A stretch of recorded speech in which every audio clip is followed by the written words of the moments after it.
कि आप last class में पॉलिनोमियल के लास्ट क्लास में हम लोग यहाँ तक पढ़े थे। इसके आगे हम लोग पढ़ते हैं।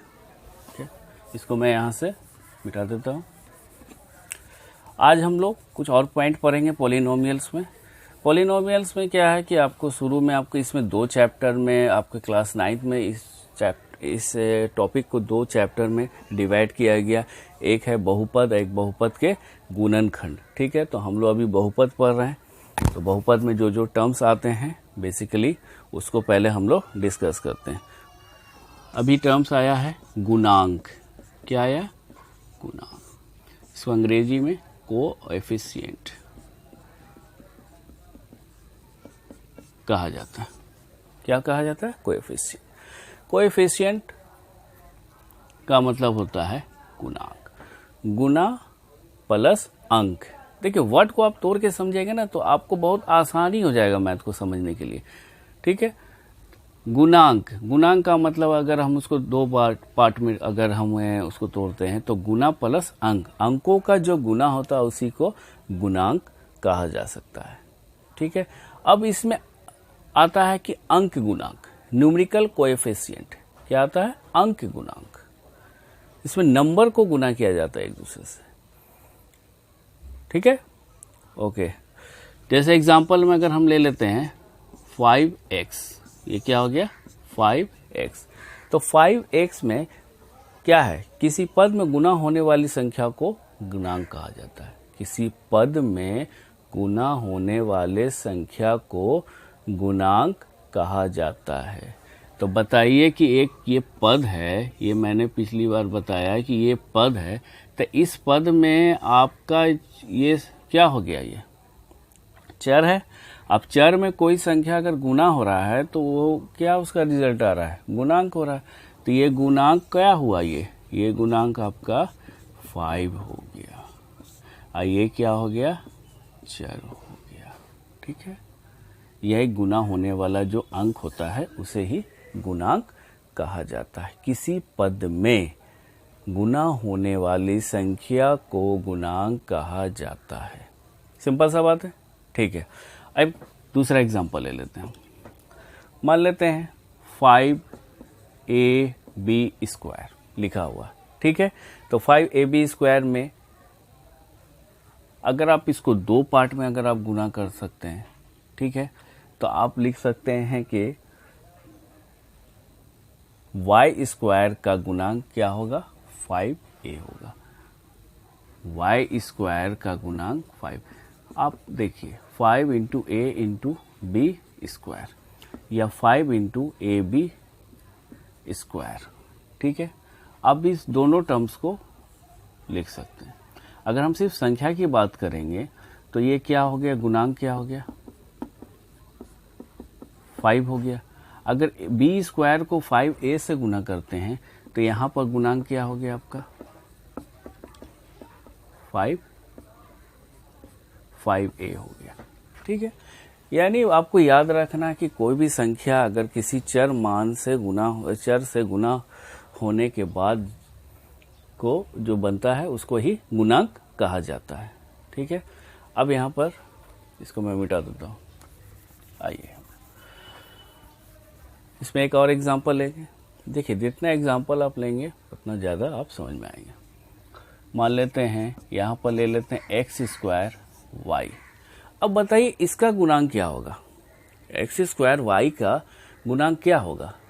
यहाँ पे तो कोई नंबर दिया हुआ नहीं, कोई न्यूमेरिकल वैल्यू नहीं दिया हुआ, सिर्फ आपका x² y दिया हुआ है जो आपका चर हो सकता है। ठीक है, नंबर तो नहीं हो सकता है।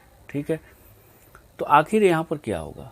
अगर यहाँ पर 3x² दिया रहता है, 3x² y दिया रहता है तो सिंपली हम लोग 3 को इसको गुणांक मान लेते हैं। ठीक है, मगर यहाँ पर नहीं दिया हुआ है, तब क्या करेंगे? तो कुछ बच्चे समझ गए कि क्या होना चाहिए? यहाँ पर 1 होना चाहिए। क्या होना चाहिए? 1 होना चाहिए, क्योंकि किसी भी नंबर के आगे इनविजिबल 1 होता है। ठीक है, ऐसा नहीं है कि 2 के आगे 1 होता है। किसी चर मान के ही आगे 1 माना जाता है। 2 लिखा रहेगा, अगर मान लीजिए 24, तो इसके आगे 1 नहीं होगा। ये इनविजिबल 1 वहाँ पर नहीं होगा, क्योंकि ऑलरेडी वो नंबर्स पहले से दिए हुए हैं। हाँ, अगर a लिखा रहता है तो इसके आगे हम इसको 1 इंटू a कर सकते हैं, आइए मल्टीप्लाई होकर a ही हो जाता है। देखिए ये सब टर्म्स है, ये इसमें कंफ्यूजन नहीं हो रहा कि मैंने बोल दिया कि एक इनविजिबल नंबर एक छुपा रहता है तो आप इसको मल्टीप्लाई कर दीजिएगा, ठीक है। हाँ, अगर आप ये सोचते हैं कि 1 से मल्टीप्लाई होगा तो ठीक है 24 ही आंसर होगा, मगर ऐसा नहीं माना जाता है, इसमें कंफ्यूजन हो जाएगा। फिर आपको चर मान के आगे आप मान के चल सकते हैं कि वो 1 है, ठीक है। अब आइए इसको मिटा देते हैं।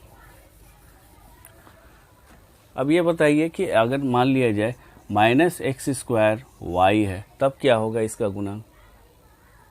तब इसका गुणांक क्या होगा? -1 होगा। -1 इसका गुणांक होगा। समझ गए बात को? ओके, यानी आप गुणांक समझ गए कि किसी पद में गुना होने वाली संख्या को गुणांक कहा जाता है। किसी पद में गुना होने वाली संख्या को गुणांक कहा जाता है। ये आप नोट कर लीजिए, एग्जाम्पल से आप समझ चुके हैं। सेकंड टर्म्स में आते हैं, नेक्स्ट टर्म्स में देखिए।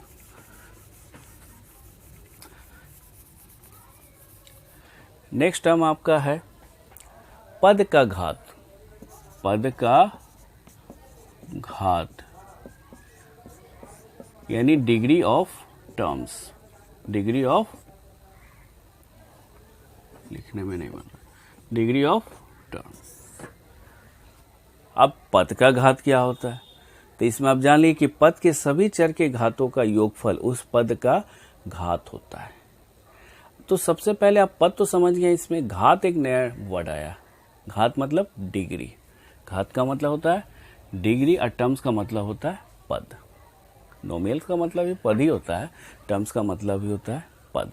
टर्म 1 टर्म 2 टर्म, जैसे एग्जाम होता है ना, first term second term final term, ठीक है। इस तरह से जो पद होता है एक पर एक, एक के बाद एक, एक के बाद एक, ठीक है, उसी को टर्म पद कहा जाता है। घात का मतलब होता है पावर, डिग्री, पावर। आप इसको पावर भी आप बोल सकते हैं। क्या बोल सकते हैं? पावर। घात या डिग्री दोनों का मतलब एक ही होता है, ठीक है। अब पद का घात इसमें क्या होगा कि मान लेते हैं कि एक एग्जाम्पल हम ले लेते हैं कि एग्जाम्पल है 5x²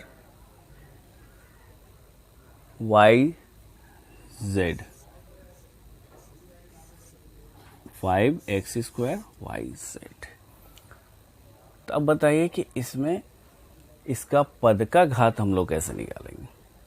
पद का घात किस तरह से निकालेंगे? तो मैंने बताया कि पद के सभी चर के घातों का योगफल उस पद का घात होता है। तो आप यहाँ पे देखिए कि अगर मान लेते हैं ये नंबर है, तो नंबर का तो कोई घात होगा नहीं, ठीक है, यहाँ पे दिया हुआ नहीं है। अगर यहाँ पे 5² दिया जाता है तो ये भी नंबर में 5 इंटू 5 होकर 25 हो जाता है, ये घात इसका वैल्यू निकल जाता है। मगर जब x² y और z दिया हुआ है तो y के ऊपर हम इसको हम निकाल लेते हैं, यहाँ पर पहले गुणांक को छोड़ देते हैं। तो x² multiply y multiply z। तो x पे पावर दिया हुआ है, घात दिया हुआ है 2, y के ऊपर घात कुछ नहीं दिया हुआ, z के ऊपर कुछ भी नहीं दिया हुआ, तो इसको हम लोग मान लेते हैं इसके ऊपर 1 है। क्या है ये? 1 है। और इसके ऊपर भी 1 है। तो मैंने बताया कि पद के घातों का सबों का योगफल जो होता है वही आपका पद का घात होता है। तो आप देख लीजिए यहाँ पर 2 योगफल मतलब जोड़ 1 और प्लस 1 इक्वल टू 4, यानी पद का घात आपका कितना हो गया? पद का घात आपका 4 हो गया। इस क्वेश्चन के हिसाब से, इस क्वेश्चन के हिसाब से पद का घात 4 हो गया। समझ गया बात को? अब दूसरा एक एग्जांपल हम ले लेते हैं। यहाँ पर दूसरा एग्जांपल है 2a² b।